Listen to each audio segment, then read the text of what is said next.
Welcome back to the Born to Be Wild Listener Series, Season 3! Let's go! Let's go!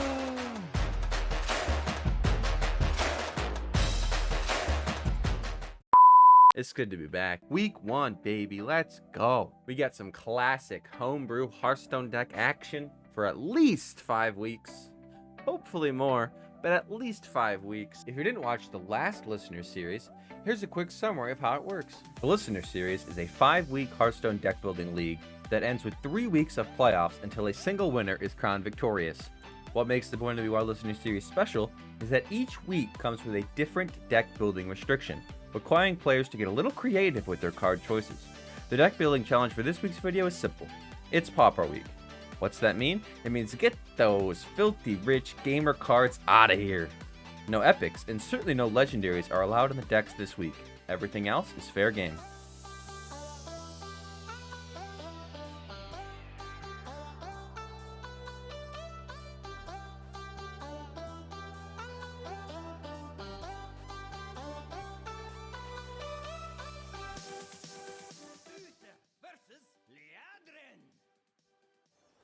All right, we got game 1 here, Paladin versus Paladin. And don't you worry, this is not a mere match. I have brought hand buff Paladin and he has brought aggro Paladin. Turn 1, he had the nuts. And I'm a little nervous. I don't really love my hand. I'm pretty sure I want to coin Zealot's Pride on 3. But I'm not sure if I'm supposed to play either of my glowing cards or if I'm supposed to pass this turn. I decided to play the Righteous Protector to just kill a 1/1 or 2. But in hindsight, that was probably wrong because he is the Righteous cause up, so I probably only get to kill 1. Speaking of having the nuts, he continues to have the nuts. He's played Righteous Cause, Tour Guide, and Crystology so far. Really hard for me to beat this. But I do end up coining out Zealot's Pride, and I kill the dude. At this point, I'm barring the nuts, I can come back here. However, he continues to have the nuts and has a way to make 2 minions twice. So he has 5 2/2s. Which is not good for me. You know, one of the things about Pauper Week is my hand buff Paladin doesn't get to have Samuro, and as a result, it doesn't have any AoE. So I decided, well, play the hand buff stuff, jack my hand up as high as I can, and hope he doesn't have that. He continues to have the nuts, and I think from here, if I conceded, it'd probably be fine. I don't think I can possibly win from here. But I decided, you know what, we'll try. And so I just put the most stats in play that I can. Which is big 1-drop, big 1-drop. And I just have to hope and pray that his turns stop being the absolute giganuts every time. Because so far, every turn he's played has been the best it possibly could be. Turn 5, he plays Banker into another Air Raid, which is pretty gross. I'm really quite dead. Not much I can do here. Crystology is a good draw theoretically. There's not a great way to use my mana otherwise. I could have played Og Merchant plus Blade, Chillblade Champion, but it doesn't really do anything. Here, the best options I have, I believe, is Horse Rider and Og Merchant, because it's the last buffed 1-drop. I had to decide here which one of my 2 to buff. I chose the 4/3 because the 4/3 as a single 4/3 dies to 1 thing, but as a 4/2 with Divine Shield that has to do that to 2 things. Whereas the 5/4 already dies to 2 things, so if I make it a 5/3 Divine Shield, it still dies to 2 things, so it doesn't actually do anything. Not that I'm just going to trade it anyway, because I'm at 1 life. But here I do what I can. You know, play the Lifesteal guy, give it taunt so I can double dip. It's kind of like a Canal Slogger that they have to attack into. Unfortunately for me, he's just had the best possible turns he could all game. I'm starting to stabilize here, but I really need him to not have the nuts. And also this 1/3 doesn't do anything, which is big sad. If that had 1 more attack, I might have won this game. He continues to have the nuts. As you can see, I'm very nervously clicking. I was not real thrilled to see my opponent continuously to have the nuts every turn. Here it's okay, he didn't play any buff guys. I can kind of trade this off, I can clear this off, I can kind of come back here. Great top deck, keep me alive. Play the dudes, make the trades, and just hope and pray. I just hope and pray he doesn't have the nuts. I have officially stabilized if he whiffs a draw or two, I can actually win this game. I've stopped the clicking. I'm like, all right, maybe this is winnable. Maybe I have a chance. I can kill that. That won't snowball and win him the rest of the game. I can do this. As long as that card in the top isn't like the nuts, we're fine. It's all right. We got this. We're getting the Zealot Pride draw. We're fine. Oh, okay. Yeah, sure. All right. Yeah, it's his divine favor. Sure. Yeah, from there I lost. The game's over now. He needed to not have the best possible card here. Unfortunately, he did. And I drew kind of bad. I have to play all my cards here. Get him off the board, but with his reload there, I don't really have any chance anymore. I needed him to not have that reload. That was tragic for me. It took a 0-card hand into a 4-card hand now, which is just unbeatable. Not to mention, he draws off of this Divine Favor 2 3-drops into another 3-drop that gives his 3-drops Divine Shield. Absolutely disgustingly gross. Here I spot the line, kill the Divine Shield, and I heal, and I go face. Again, it's like probably over, but if he whiffs, and these aren't like the best 2 possible cards, there might be a chance. Not a great one, but there might be a chance. But as in the wise words of Michael Scott, a high roller does not simply stop high rolling until you are dead. He continues to play the best possible cards, which is a buffed Merchant, into another Divine Shield Hero Power Weapon to give his 3-drops Divine Shield again. And at this point, it's just like quite ridiculous how this game played out. I mean, I do think his, like, my Paladin is my weakest deck, so losing with it's not that surprising. But this game was really, really, really brutal. I mean, just awful. I really would have conceded if it was a ranked match by now. I mean, there's just no chance. And I draw a Prismatic Jewel Kit off the top after he drew 3-drop into 3-drop into 3-drop into 3-drop into 4-drop into 3-drop. Game 2. I requeued my Paladin simply because it's my worst deck. And so the game plan going in is to queue that deck first to try to get win with it. And then if it loses twice, switch to your good decks and then go back to it. But always in the first 2 games, I was queuing Paladin. Unless I won it the first time, obviously. So far in this game, my turn 1 I played the weapon, turn 2 I hero powered. His turn 1 he coined Scientist, turn he played a secret. At this point, I'm like just kind of playing it slow, filling up my hand, waiting for the combo turns of just buffing up, waiting to have enough minions to buff. Is basically what I'm doing. Don't love the Annoyatron, but it feels like I'm supposed to spend my mana. He continues to play secrets. Really unfortunate that he has a 1-drop here. He doesn't run that many. But I suppose it's better than Secret Keeper. Pack Tactics is also brutal this early. To have him play a 3-3. Hard to beat that. Noble Mount is really sick here, though. He also has Cat Trick. Man, this game is rough. He went from high rolling me all last game to having the best 2 possible secrets here early. I was not feeling too hot at this point in the game.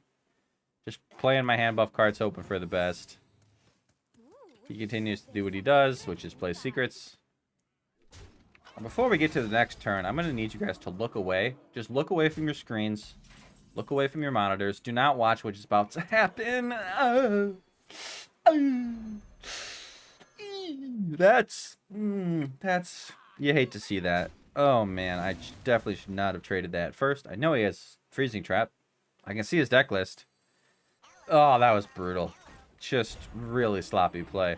But I play my big dudes and I start to stabilize tier. Barring like, you know, a Spellstone next turn, we're doing pretty good.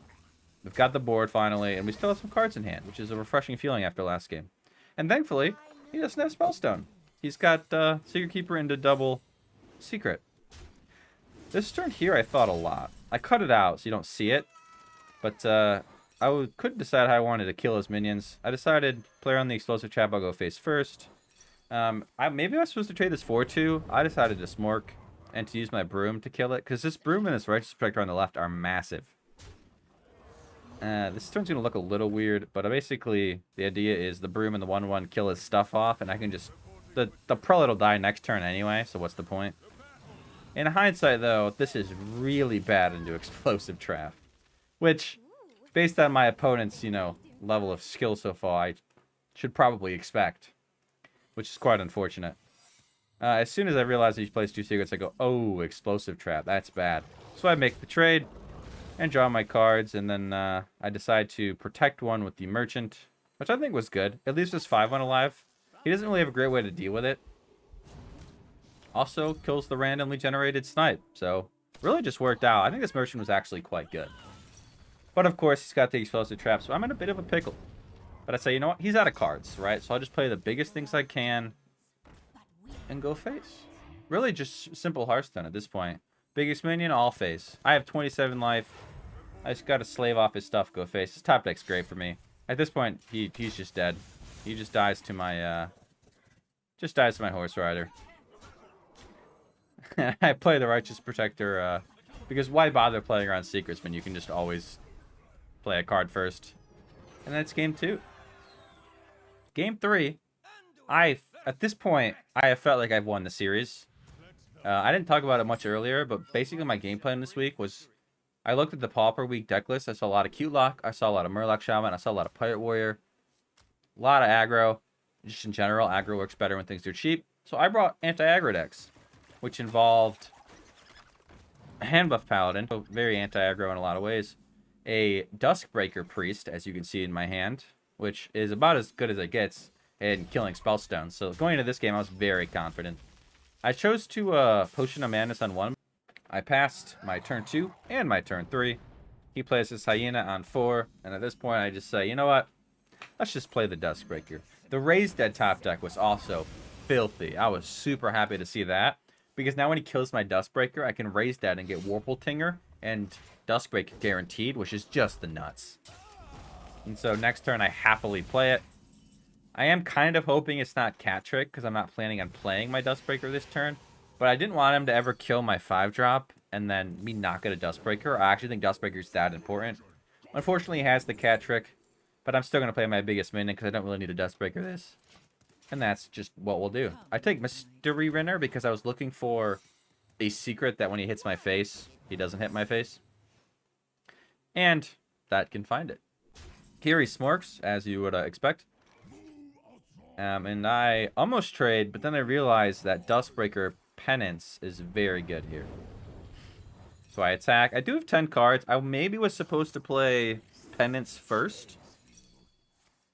I think I was supposed to play Penance first, because then I actually... Oh no, that didn't get exploded. I thought I got it freezing. No, this play was fine. I ended up clearing his full board. He procced his Wandering and his Pack Tactics, which was disgusting, and they both died to 3 health AoE. Super good. Here I coin out the Power Shield to keep my Duskbreaker alive to contest his next play. Keep a little bit of initiate that way. And the full Spellstone after I just played my last Duskbreaker is really unfortunate. I do have a Penance, and I can trade one off, so like it's a... And just like that, baby, I top deck my 4th Duskbreaker of this game. And I always hit it. Never Warpletinger. Oh, you gotta love the Duskbreaker, baby. Here I'm looking for the secret that when he attacks my face, he doesn't. I believe Wandering Monster does that. Could be wrong, but that's what I was looking for.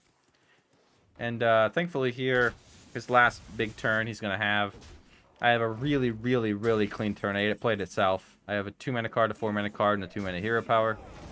And really the only thing to do were to play those cards. Penance cleanly kills this 3-3. My hero power cleanly heals my face. And my Amalgam cleanly keeps his weapon from smacking me in the face 2 times. Which is the only way he wins from here, is this big weapon. From here, I believe we can probably speed her up. Not a lot to see here. I made a little mistake this turn. But essentially, after thinking for a while, I just played as many stats as I could. Which I believe is like 3 drop and some 1 drops instead of this 5 drop. In hindsight, I probably supposed to play the 5 drop because I could have hit Eaglehorn Bow, which would then set up lethal. Because this didn't set up lethal unless he played a spell. I also had to trade my 3-1 instead of my 4-2, which I probably should have traded. Because he can't do 1 damage with anything, so that's a misplay. But when I realized I played the secret, I'd screwed up. But yeah, see, now I'm 2 off lethal, which is a real bummer. But also, I'm not that worried because I can see his deck and I know he has no burn. I'm just like extra careful with my play. I'm like, I just really don't want to lose. Like, I thought about this for like 30 seconds. It doesn't matter. He has no burn. He can't win. But it's like one of those things when you're competing. It's like you want to make sure you don't mess up.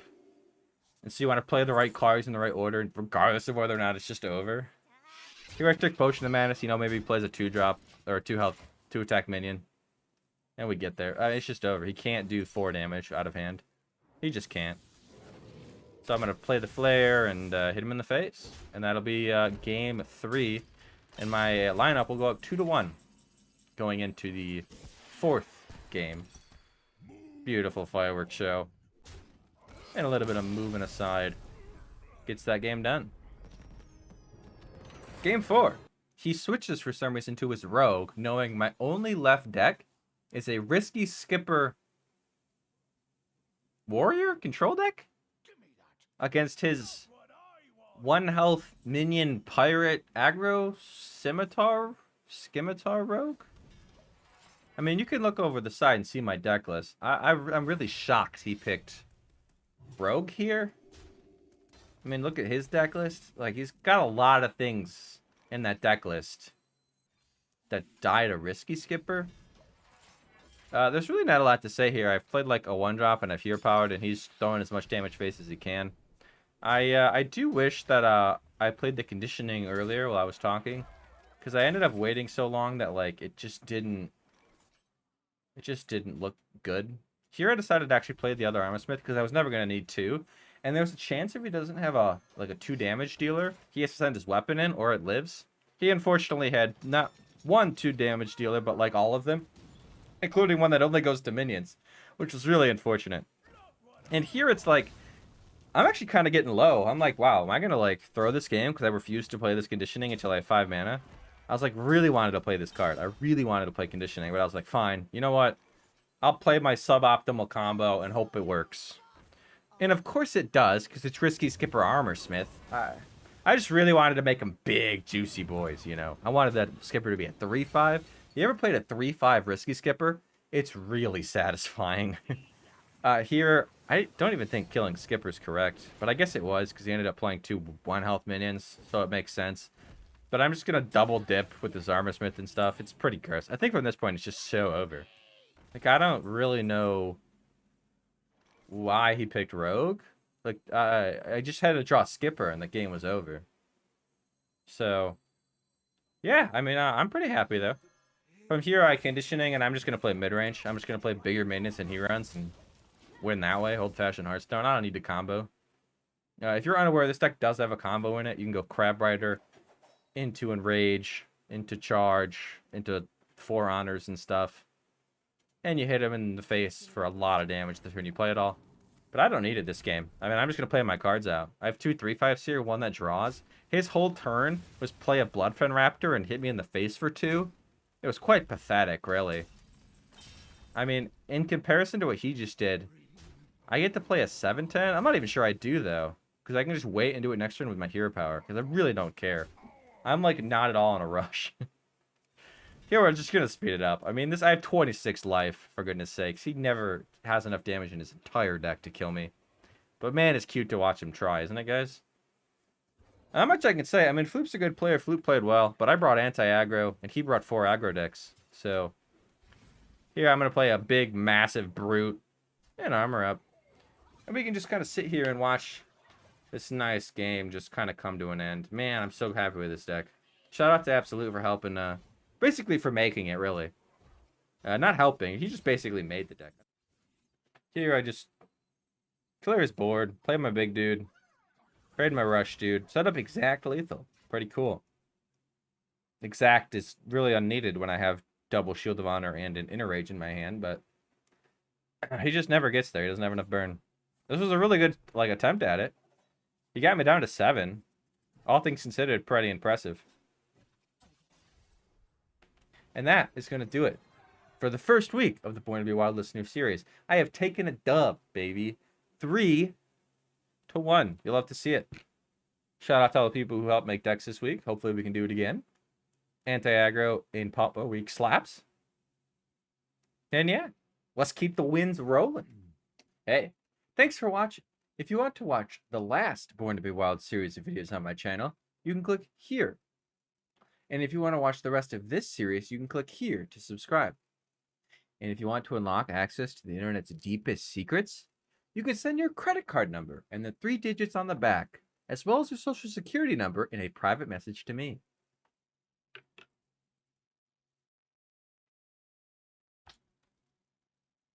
I've spilled.